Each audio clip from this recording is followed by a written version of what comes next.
Hey friends, welcome to Wet Soap Wednesday.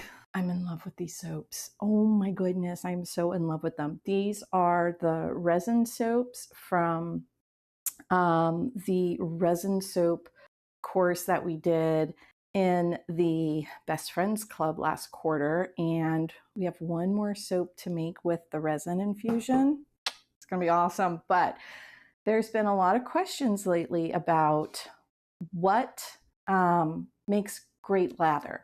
Meaning I'm seeing posts, what can I add to my soap? How can I change my formulation? Because I want great lather. First thought I have is, what do you think great lather is? So let's talk about that for a minute here. And then we're going to look at two different soaps that are very different. The resin soap that I mentioned to you, and we'll talk more about this. And this little hunk here, this is a 100% coconut oil soap that is a few years old. So it's gonna have a great lather too. And both of these soaps are gonna have amazing lather. And so yeah, okay, what makes great soap lather? I think most people are talking about like big, super rich, lathery, creamy bubbles, maybe. For me, I like a lather that isn't like slimy, feels good. Bubbles are nice, but not necessarily a must-have. And I also really like creamy lathers. So that's kind of the opposite of the coconut oil, real super high, kind of big fluff of a lather. I like it to be kind of real creamy. So we'll look at both of those. But before we lather up, I did promise that I would talk a little bit about what makes a bad lather. And okay, bad lather. What makes a bad lather to me? And there's only two things. One, I don't like soaps that leave a strong scent on my skin. That's kind of opposite of what a lot of people are looking for, I think, where they kind of like to smell the soap on their skin after they wash. I don't like fragrances sticking to my skin. The other thing that makes a bad lather, again, for me, is I don't like it when the lather is colored. So if you go look at a replay of when we tested the Rainforest Chica clays, or like in the Always Indigo Masterclass Live, we had those are two examples of soaps that I did not like the lather because it was colored. In the indigo class, we had this great chocolate brown soap from the green indigo, and the lather was brown and yucky. I didn't like it. And then Rainforest Chica's black clay at the ratio I used it in, which was pretty high, had black lather, and I was not a fan of that. Lover Clays just used way too much of that black clay. So before we wash up, let's look at the soaps that we're going to be testing. But I want to look at the fatty acid profiles of them. So this is just a screenshot of the fatty acid buildups from SoapMaker 3 Pro. So on the left here, okay, we have this coconut oil soap, and this is just the fatty acid profile. So if we look, it has saturated, if we add all those numbers up, it's about 90% saturated fatty acids and 10% unsaturated fatty acids. So your saturated fatty acids are kind of like where lots of your bubbles come from. If we look at this little relative quality scale, it has a high hardness. It said it should have a super fluffy lather. Okay, I guess we'll call it fluffy, yeah. But it's not going to have a very stable lather, so it won't last for a really long time. And that's because it has high saturated fatty acids, so that's where all the bubbles come from. But the unsaturated fatty acids, where's that stability, the long-lasting lather comes from. So you're kind of playing this balancing game of saturated, unsaturated fatty acids when you're dealing with the lather of your bar soap. And then on the flip side over here on the right, we've got our my Magical Resin Soap. It has a 20/80 saturated to unsaturated fatty acid profile. So it's higher in that stable lather. And in this case, it gets an 8 out of 10, where it only has like a 3 on the fluffy lather. But I think you're going to see a little difference in that when we actually use the soap. And that's because it has a high stearic acid content, and well, high stearic acid compared to the coconut oil one. So the lathers are very, very different. They're both what I consider great lathers. But as you can see, it's a balancing act of numbers. Do you want lots of bubbles, or do you want lots of bubbles that stay longer? You know, you got to kind of play that balancing act. So when you're asking for what can I do to my formulation to create a better lather, it's helpful if you define what you think is a good lather, so that anyone commenting can kind of help you come to that determination. Okay, so if there's any questions, you can totally drop them in the comments. Let's go ahead and wash our hands, or I'm gonna smell the soap a little more. Oh my goodness, isn't it pretty? So we used Rainforest Chica's, this was, I think we used her gray clay, but the bar has this great color. And that's from the infusion. And the aroma, completely unscented, except for it was used with infused Brio Blanco resin. And we also incorporated this into the water portion of the formulation. And the stuff smells amazing. And it was so exciting to have all of the aroma of the ingredients come through in the soap. I do have another bar in here, and I'm actually going to send this one to Chica. And my intent was to compare exposed to the air versus put into a bag. And the color hasn't changed or morphed. I don't see any color difference between the bars. Testing for scent. Yeah, they both smell the same. So that leads me to believe it's just a fabulous lasting aroma.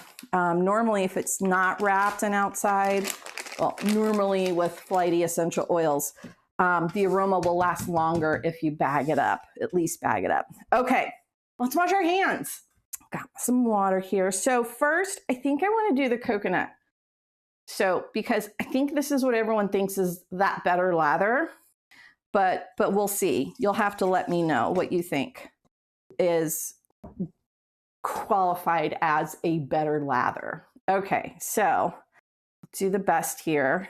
I can't get too much. Well, here, put it in my left hand and get the vigorous thing going. I'm still dealing with issues with the arm here from when I broke it. Okay, there we go. And typically you can put the bar soap down, but it's going to be easier for me with getting my, skin on skin here to keep the bar in my hand for just an extra minute here. Okay, there we go. See, you see that?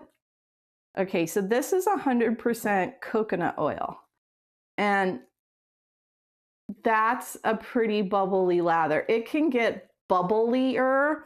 And if you have like a loofah or a washcloth, this will create so many bubbles that you can just build them up, and they're all floofy, poofy everywhere, but they don't kind of stick together. You can see how they're loose, and there's lots of bubbles in the lather.